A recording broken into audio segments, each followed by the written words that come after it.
नाचे के मन करता। अरे तो काम करी, साल भर में एक बार तो ये सावन के महीना आवेला, अब बोल बम जाता नहीं जाता कब हिलावत ना जाए के। डीजे वाला भाई तनी बहलूम बढ़ाई।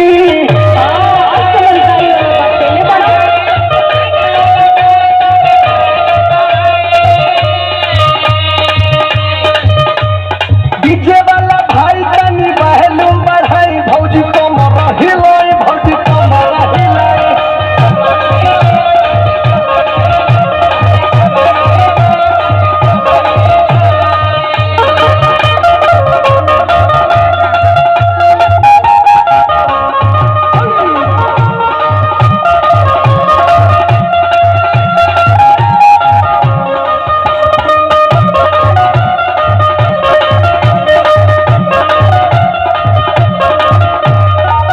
अच्छा बतावा भौजी कौन गाना लगाई, थ्रेसर लगा दी कि इंडिकेटर? अरे ना ना, हमके ना थ्रेसर चाहिए ना इंडिकेटर। अरे तब कौन गाना चाहिए?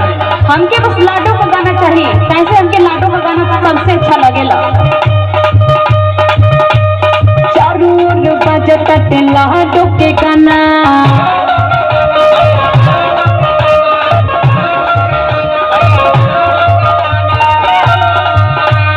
भैया तो भैया भैली भौजी दीवाना।